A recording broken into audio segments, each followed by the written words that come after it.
Happy New Year, beautiful people! This is your Lola Maharlika driving here in California. Okay, nasa freeway tayo today. Busy-busyhan ng beauty ng hitad sa kapamamasyal. So, kumusta inyo mga New Year? At natapos na din. I'm so happy dahil hindi ako napagod sa New Year celebration. Mas nakakapagod yung Pasko kasi talagang ang dami nating niluto. Alright. Do you like my sunglasses, my darling?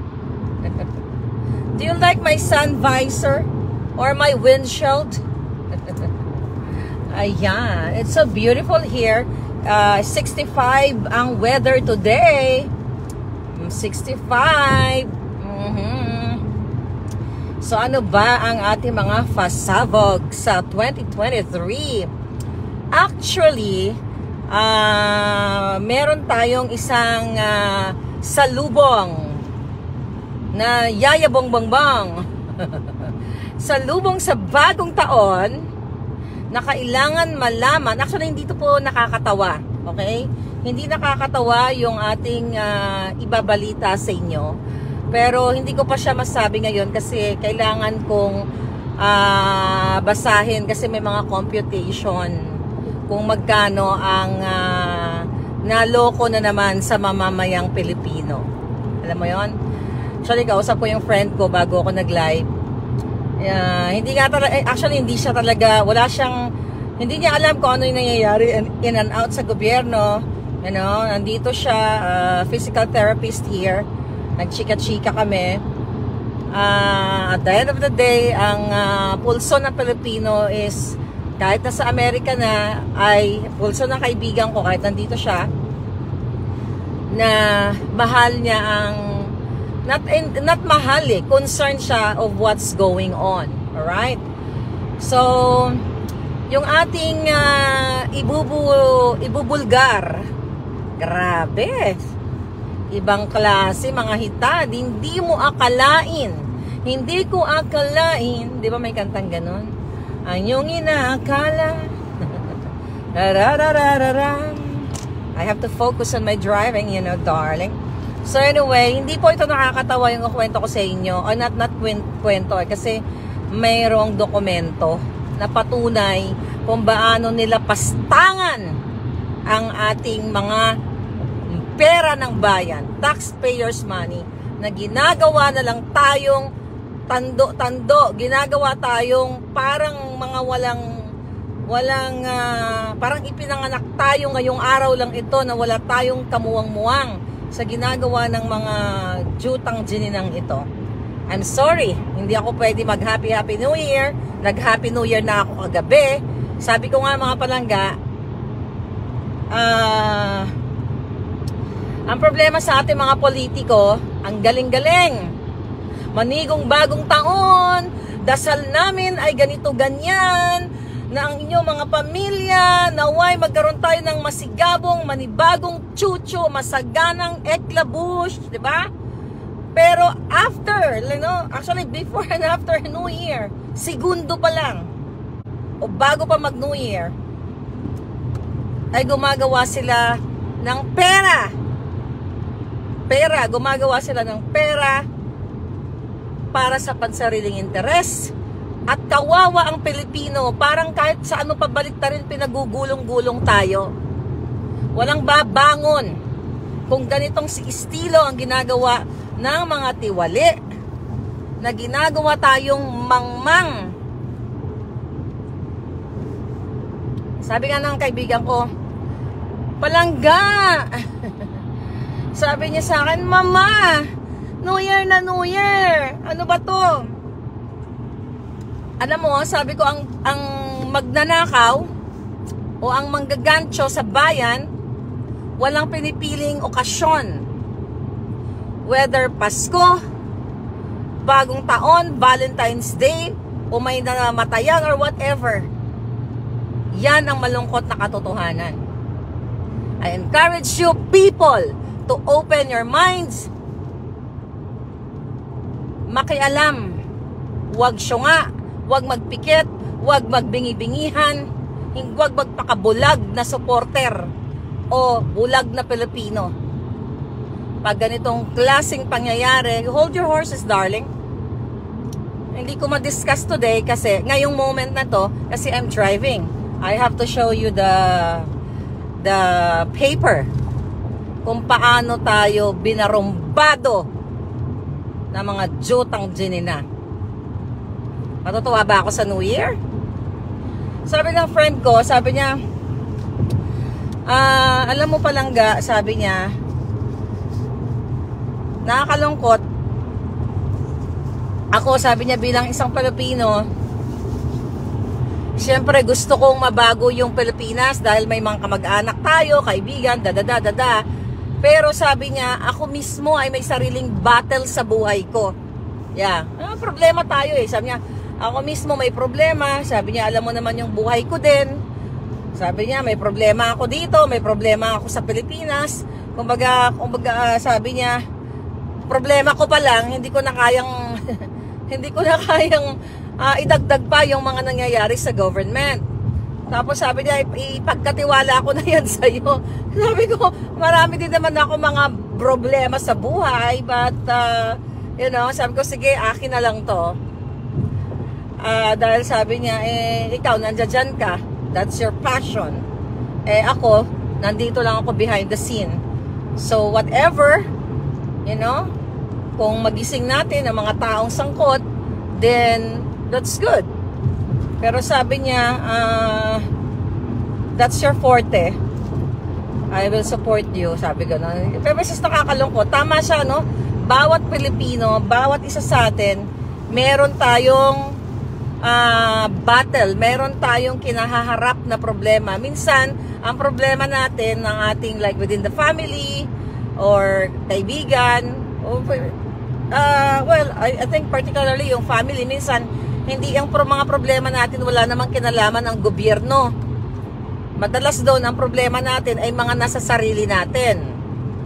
'Di ba? Let's say for example, yung mga mga OFW. Like tayo, mga nasa abroad na tulong tayo sa sa Pilipinas, sa ating mga kamag-anak, kababayan, 'di ba? Kapatid, lolo't lola, lahat, that's our kultura na give back kahit na matanda na, may mga asawa na and everything, umaasa sa iyo. Minsan yan, ang problema natin yan, hindi walang kinalaman ng minsan may kinalaman pa rin yung gobyerno eh. Kasi dapat na kung yung mga kamag-anak, let's say, na jobless dahil tinanggal, katulad dyan sa Malacanang, may tinatanggal ngayon dyan, may natanggal na, o marami silang tinatanggal dahil hindi lang sila trip. So, pag nawalan nyo ng trabaho, at walang madede yung anak, o walang pang tuition fee, or whatsoever, may connection pa rin sa gobyerno. But babalik ako doon sa kwento ng kaibigan ko, na sinasabi niya na yung problema natin minsan, wala namang kinalaman ng gobyerno. Pero sabi ko, somehow, pero kung ang problema mo, daming problema. Yung kaibigan ko namatayan ng ng anak, ng kapatid. Anong kinamatay? Droga. Kung tutuusin, sabi niya palangga, wala naman din kinalaman yung yung gobyerno. Sabi niya, kasi yung kapatid ko, matigas ang ulo, ganon. Pero sabi ko sa kanya, oo nga, may mga kamag-anak tayo matitigas ang ulo. Pero, kapag binalikan mo pag dinisect mo yung problema, 'di ba? Pag inaral mo ang problema, saan ba nag-ugat kung bakit ka ako nalulong o na-involved sa ganyan yung kapatid mo? 'Di ba? Saan ang ugat niyan? Di ba gobyerno pa rin? Because they allowed na mag-proliferate itong mga ipinagbabawal na pulburon. But itong problema na to, hindi naman to problema ngayon lang. Panahon nga ni Marcos Sr. Di ba? In-execute si Limseng dahil sa problema ng Coca-Cola at illegal na lahat na ng mga, you know what I mean? Coca-Cola. So, nakakalungkot Kasi ang mga kabataan natin na tumanda na, like ako, naging kabataan din ako. Kung mahina-hina lang talaga yung panglaban ko sa tukso ng makamundo, no, not makamundo, magulong kapaligiran or masalimuot. Diba ka ngayon gano'n na ako ngayon. Diba? Baka wala na akong ngipin ngayon. Lahat tanggal na.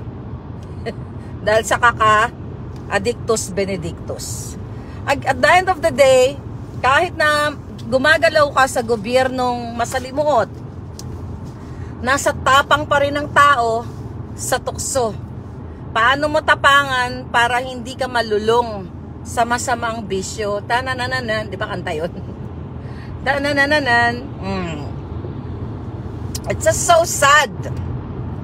Why now, January 1st of 2023, I'm talking like this. Like couple of months ago, I was full of hope, excitement. Hope, excitement. What else? Ano pa ba? Pag-asa. Na in few months, kapag nagkaroon ng baka bagong gobyerno, ay mas mag-i-improve ang ating bayan. Pero wala Asukal smuggling, sibuyas smuggling, at kung ano-ano pa, diba? Droga and everything. God help us. Mananatili tayong developing country. Hanggang developing na lang, hindi magde-developed. Hanggang doon lang tayo sa stage na yon. Kasi instead of magde-develop tayo, di ba bumababa ng bumababa? Because of itong mga issue na ito. Ay, buhay. At ang mga tao, at ang mga hitad, Diyos ko pa. Napansin nyo, orchestrated ang mga galaw ngayon ng Office of the Press and Undersecretary Bukangkang. They are orchestrated. I know you. Their mission right now, alam mo, nakakatawa nga kayo Ang mission ninyo ay pag-initan, okay, ang vloggers, minus the dugyots, vloggers like me, and Pebbles, and other vloggers, okay, na hindi bayad ang pagkatao, to discredit, to destroy us. You cannot, you will not succeed, darling. You know why? We are not public official. We don't work for the government. Lumalabas yung inyong pagiging bobols. Imbes na pagtuunan ninyo kung paano pagandahin, diba? Not pagandahin ang bayan natin. Yung mga perang ini-spend ninyo to destroy, discredit like people like me. Yung perang ini-spend ninyo, spend sa tao. Spend nyo sa kabutihan, hindi sa kasamaan. Kahit anong gawin yung pagbalintong-balintong sa akin o kahit kanino man, di ba? Walang magbabago sa bayan. Bakit? You people from Malacanang, nakakatawa kayo. Bakit? Ang tanong ko sa inyo, instead na pag-aksayahan ninyo instead na pondohan ninyo kung paano nyo patumbahin ang kalaban ng bayan, kung paano ninyo malimatahan ang mga karumal-dumal na mga krimen, damn, you are really affected with my alindog. Hindi ba kayo nahiya sa sarili ninyo? Magkasama tayo. Sama-sama nating abutin. Yan ba yun? Diba? Oh. Hindi ba nakakahiya yun? Oy, gising ang mga taong matatalino na totoong may pagmamahal sa bayan sa paligid ng Malacanang. Hindi ba nakakatawa talaga kayo, ano? Talagang ang plano ninyo, talo nyo pa ang mga talo nyo pa yung mga batang inagawa ng lollipop. Hindi nyo napapansin? Media, tahimik. Bakit kayo tahimik? Nasupalpala na ba kayo ng iPhone 14? Nasupalpala na kayo na taga-MPC. It's unbelievable, mga palangga. Unbelievable. Why? Kasi nung panahon nung nakaraang administrasyon, ang binoboljak natin, even panahon ni Noynoy, di ba? Panahon ni Noynoy, 2009 ako nag-start ng not vlogging but to call out nung nag-start yung nagkaroon ako ng Facebook 2009, 'di ba? Ang kinukundi na may mga ano na yon, may mga page na yon. Remember the Showbiz Government page? Nawala yun eh. Yun, 2009 pa lang nagpa-follow ako dun sa na yon, sa page na yon. Mga palangga. Okay. Alright, so we're here. So, nagpa-follow ang beauty ko dun sa page na yon. Anong nangyari doon noong 2009? Yung mga vlog, konti pa lang kasi yung mga matatapang nun eh. Yung mga lumalabas ngayon, yung iba dyan, karamihan, wala namang bayag. Wala namang tapang. They're just there for views. They're just there for money, okay? So ngayon, ang kino-call out namin noon is the government. We don't attack each other. Okay? During that time. Ito na, catch. Okay, dito ako, ha? Okay. Ngayon, ang in charge sa na bukangkang dyan, bukangkang, ang mission ninyo, pinagtsatsagaan ninyo, yung mga vloggers na nagko-call out sa mga tiwali na ina-appoint ng Pangulo. Diba? Instead na i-call out nyo yung mga tao, mga politiko o yung mga appointees, diba, yun ang tutukan ninyo para gumanda ang Pilipinas, you spend your time, okay, dito sa, sa, what do you call it? Ito ba yun? Okay, ito ba ako pupunta? Alright. Okay, dito tayo, mga hitad. Haha. Okay, this is exit. Teka lang, mga hitad, okay. North, okay. Going here. Alright, darling. Okay, doke. Aba, meron dito nasa freeway siya, naka-cart. Si Lolo, wala yata. Kalulu, oy man si Dodong. Tandali lang, mga hitad. I have to concentrate my alindog. Okay. So, yun ang pagtsagaan nyo. Nakakatawa. Hindi ba kayo kinikilabutan sa mga ginagawa ninyo? Na instead of focused sa mga palpak, sa mga inuupo ng Pangulo o yung mga nasa gobyerno na dapat ay gumayos ng kanilang performance, but you freaking spend your time with us. What the heck? My gulay. Oh, sa tingin nyo ba, ito na lang eh. Dito talaga.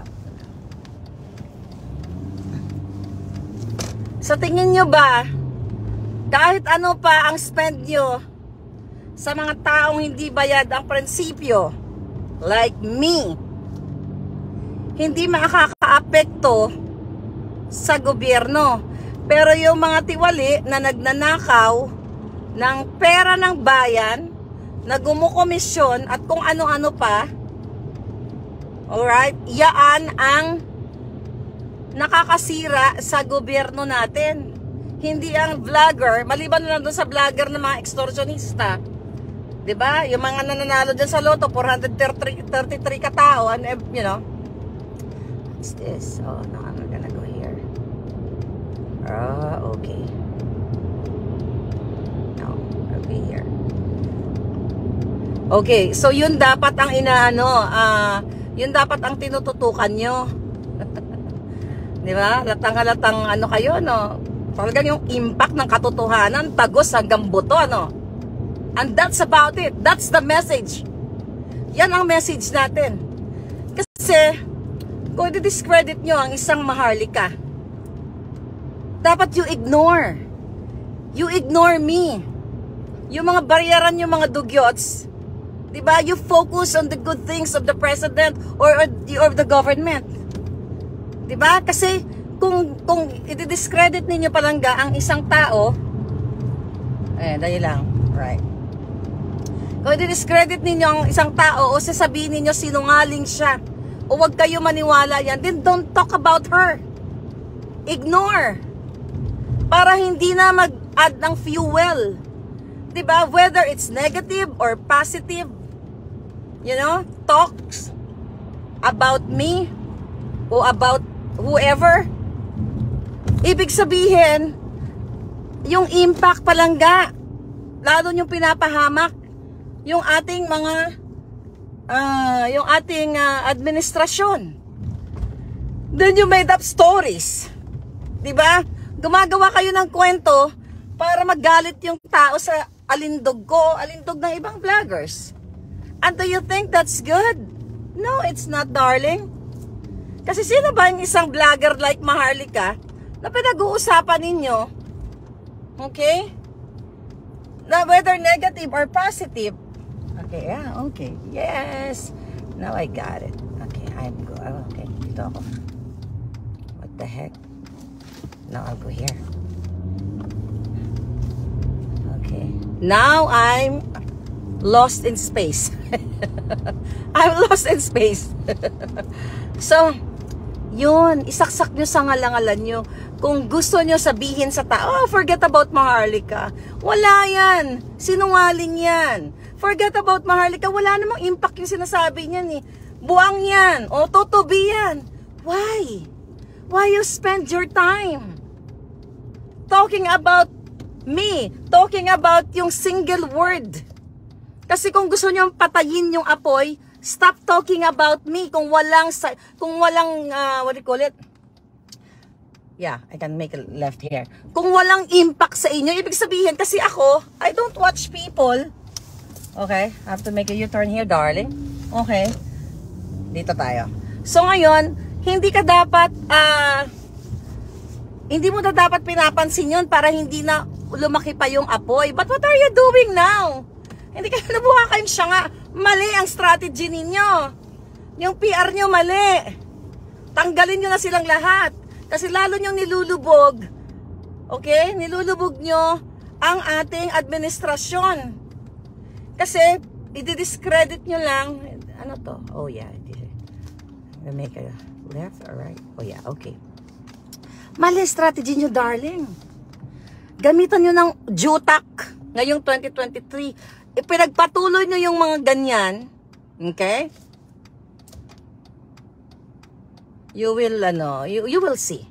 Kasi ganito lang yan. Let's say, for example, itong like yung Maharlika. Ba't nyo pa ini-echo? Sabi ko nga, whether negative or positive, ini-echo nyo, then people, maku-curious sila. Ano to? Then, yeah, tinuturuan ko na kayo. You just ignore. Kung sa tingin nyo sinungaling, but the truth is, may impact. Kasi totoo. That's why affected kayo. Kasi kung ako, na wala namang kwenta ang kasinungalingan against me, bakit ako mag-spend ng time? There you go. Okay. I'm here. I got the right track. Okay. Nakuha ko rin kahit walang GPS.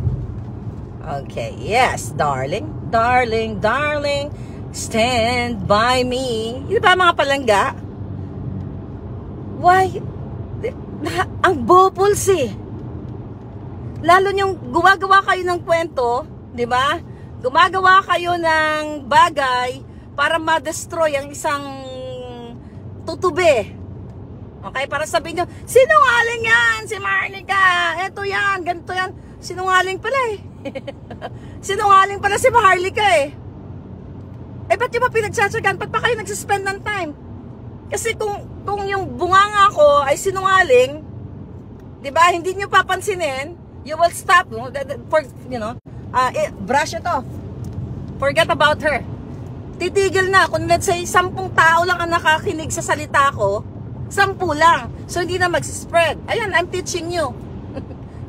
Kasi bopols ang mga bukangkang dyan sa OPS. Diba?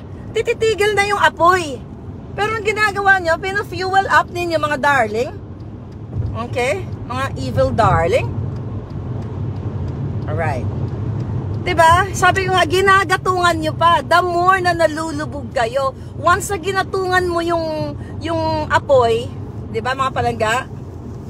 Once na ginatungan nyo yun, lalong uusok ng uusok, lalong mag-aapoy. Kaya sabi ko, whether negative or positive, inaano nyo, pinupukaw nyo yung curiosity ng tao. And I'm so happy with what's going on. Because the more na binagatungan nyo, di ba, yung apoy ba, ginagatungan nyo, the more na nag-open mind yung tao, the more na curious sila. Ito, binabalansin na, ito bang tutubi na to? May say-say ba pinagsasabi nito? Di ba? So, kahit i-discredit nyo, anyway, walang mawawala sa akin. You know why? Hindi ako public servant.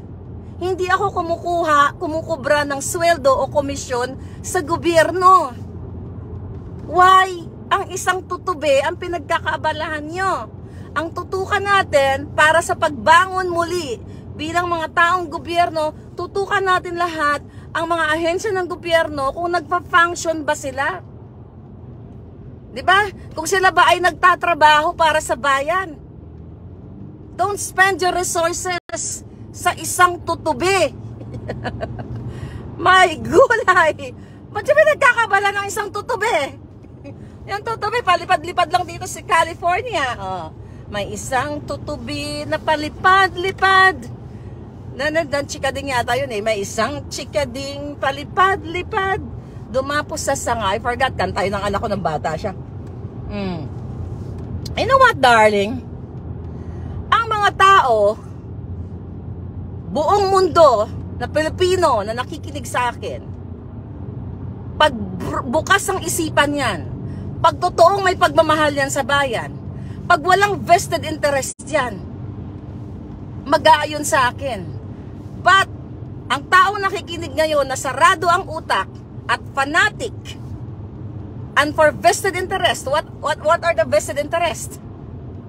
Diba? Yung nakakapasok kunyari sa loob ng Malacanang, nakakapagpa-picture, nakakakuha ng mga kontrata o whatever, yan lang ang mabubwisit sa akin.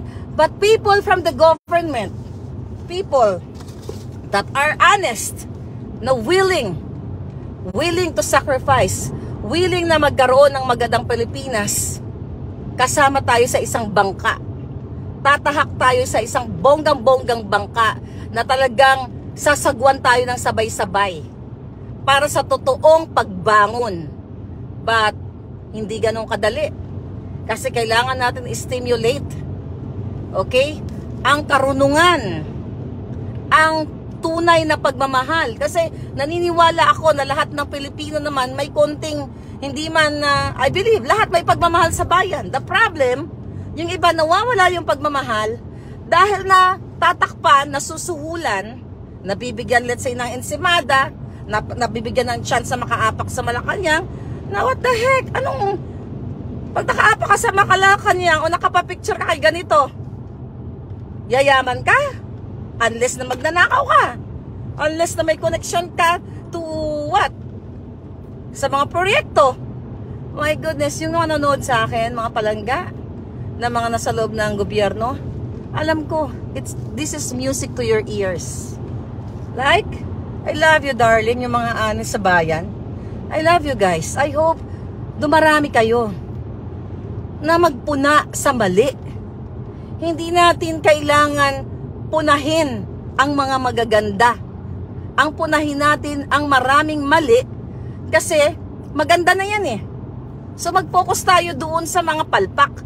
So with that, may improve nila yung sarili nila para, para hindi kayo maboljak. Kasi kung papuri ang gusto ninyo, ay bibilang ko kayo ng award dito sa Hollywood. Marami dito. Magkano yan? Hollywood award pa. Metal lang yan. Di ba mga palangga? Anyway, life is so beautiful. I'll talk about the pasabog maybe later. Okay? Ano yung mga yung dokumento. Hindi naman ganun kalalim na dokumento. It's ano ba ngayon? Yung anak ko kasi may eksena din today. Nainis nga ako. Ng anak ko. Daming drama. Nasisira tuloy yung aking momentum, nasisira yung momentum ko. Eto na yun, pasabog na ng bonggang-bongga. But you have to do this, you have to do that, you have to drive to, from here to there. But again, may palangga, I love you. I love you guys, yung mga taong lumalaban para sa katotohanan. Enough na ang pagmamaltrato, pang-aabuso sa Pilipinong walang boses. This time, sama-sama tayong sisigaw muli. I love you. This is your Lola.